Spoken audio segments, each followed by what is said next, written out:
So if you guys haven't heard, Xbox, well, basically the console version for Microsoft, hasn't been doing too well.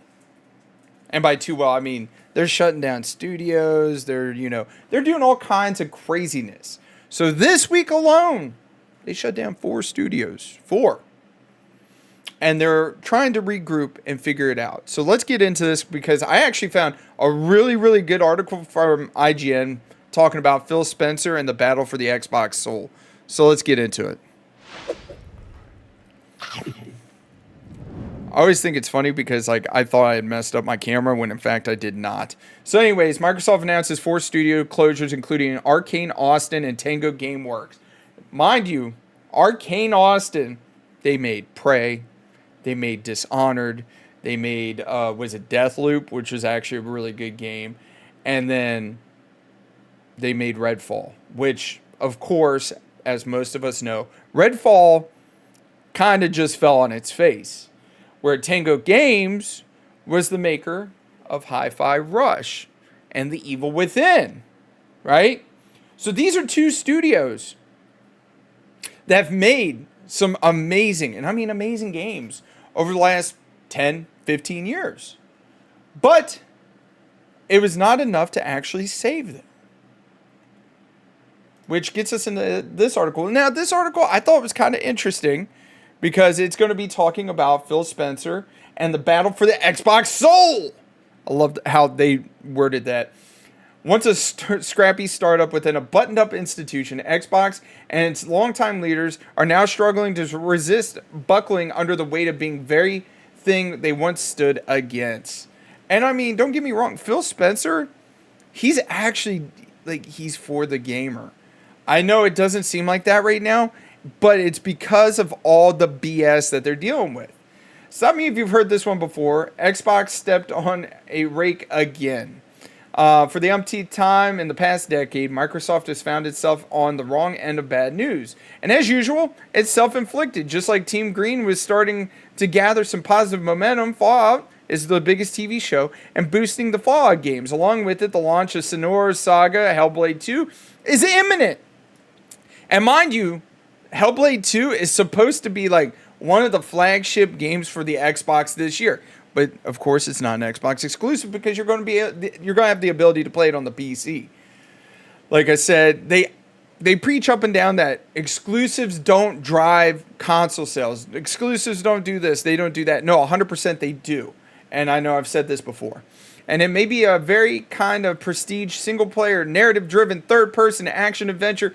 The brand has long lacked, and the next Xbox showcase was announced for June 9th, where we might finally see the long-anticipated new entry of Gears of War series, the next Call of Duty Black Ops game, and more.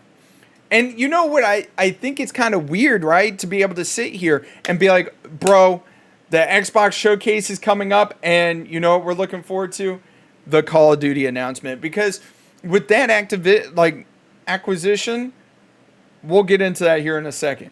Xbox brass torched the morale of customers and quite possibly its own developers alike by announcing the closure of 3 studios, Tango Gameworks, Arcane Austin, and Alpha Dogs, and the consolidation of a 4th one, Roundhouse.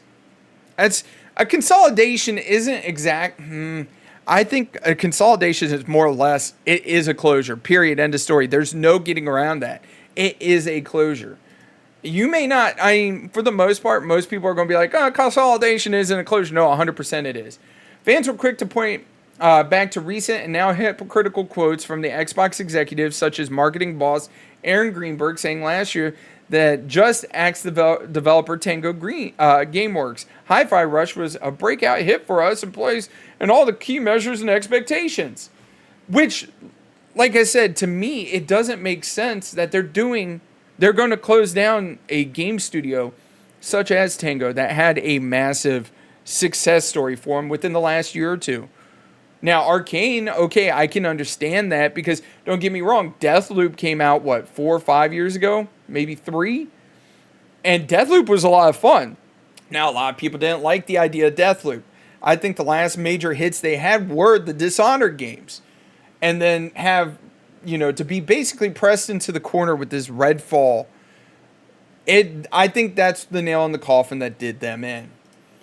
In 2021, Xbox documentary Power On, Sarah Bond said the leadership team asked themselves how to learn from and not repeat the mistakes of acquiring a studio. In this case, original Fable developer Lionhead, which Lionhead, if you guys don't know about Lionhead, they always promise, but they never really capitalize on it. Now, don't get me wrong, they've made some really good games, such as the Fable series.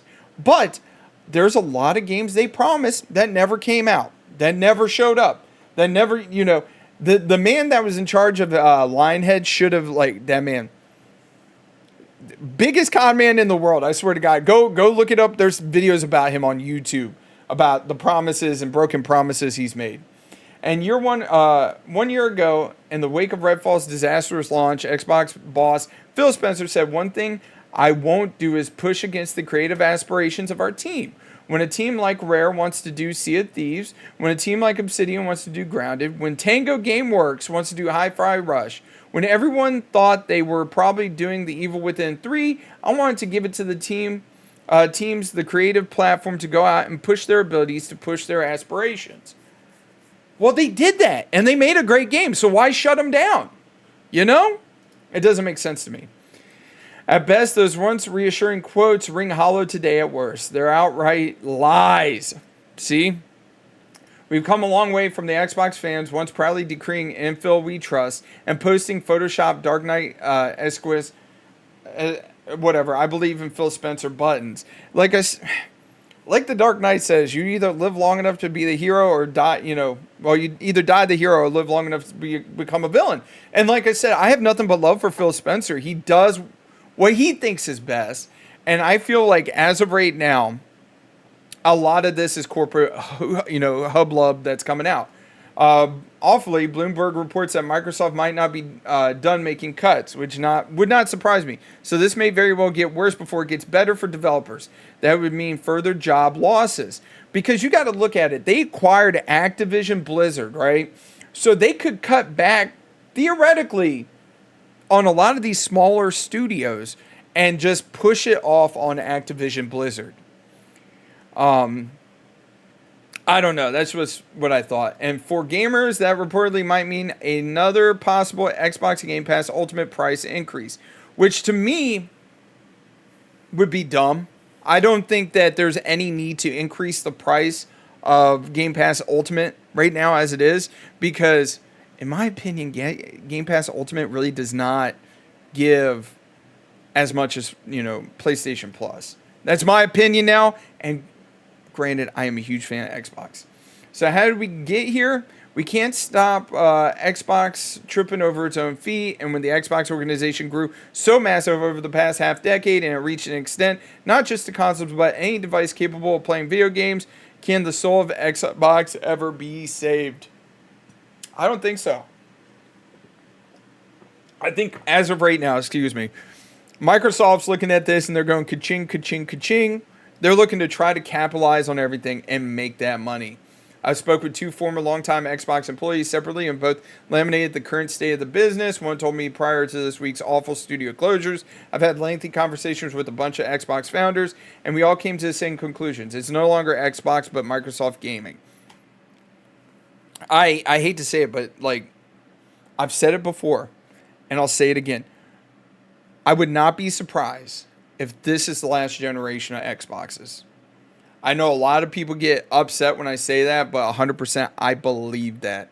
I don't believe there's going to be any more Xboxes.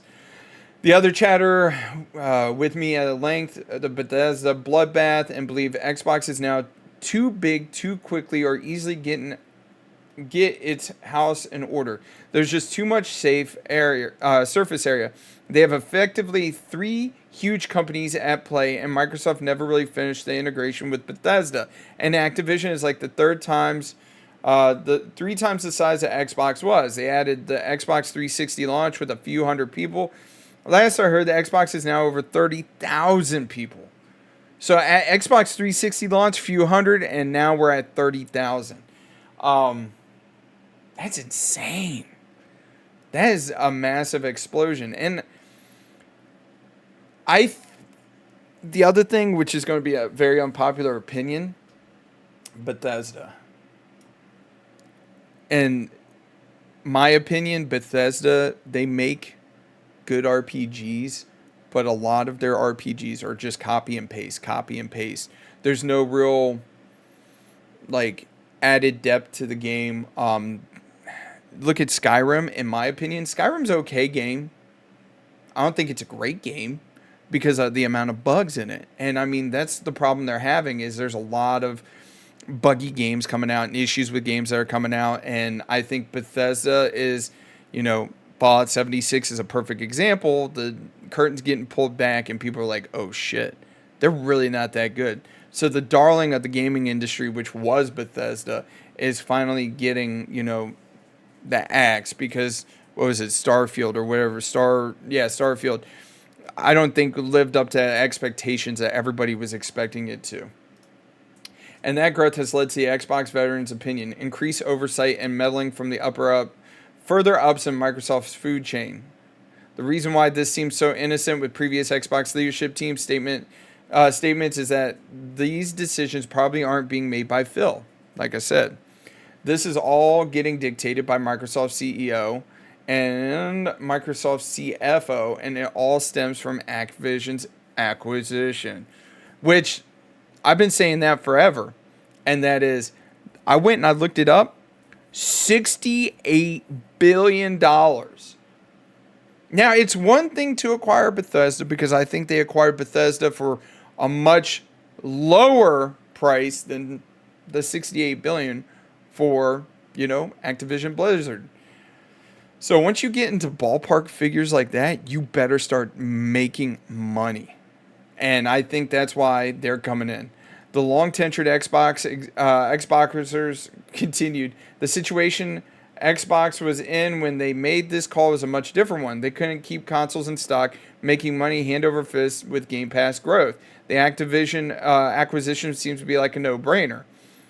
Now console sales are down post-COVID recession. Game Passes are slowing. The acquisition was more costly and time-consuming than anyone expected.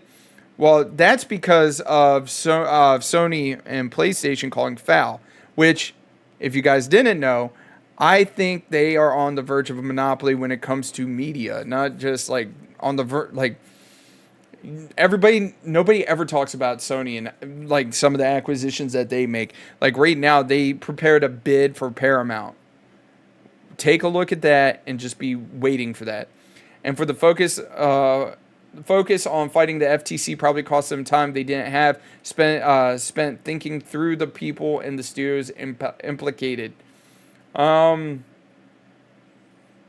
believe 100% this is a board level decision. Xbox was a huge profit center, so they approved a huge merger. Now games are slowing and Microsoft stock is skyrocketing, and there is no way it is going to let Xbox drag it down.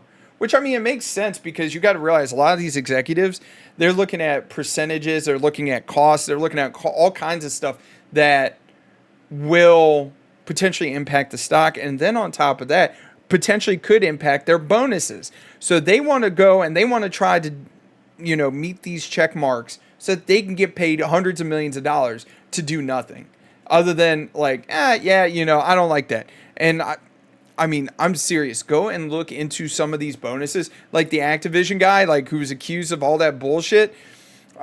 He just left a couple months ago once the merger happened, but he got like a fucking $50 million bonus because they met like some kind of expectation. Like it's just stupid how much these guys get paid. This is all my opinion, of course, but I'm fairly certain this is not a decision made by only Xbox leadership. Absolutely, it's not. It's made by Microsoft. That has not absolved Spencer from his roles. And all of this, unlike a tone deaf, won't someone think of a multi-million-dollar executive response of former high-up? He is, after all, the person in charge of the entire organization. The buck stops with him. The Bethesda Activision Blizzard acquisition happened on his watch, which it did. I mean, at the time, especially acquiring Bethesda, especially going after Activision Blizzard, it's a smart move. If you can't beat them, join them. Look at it this way. They swear up and down, up and down, up and down that for freaking exclusive games do not drive console sales. But yet, look at PlayStation. PlayStation always fares very well. But at the same token, PlayStation also has a ton of exclusives.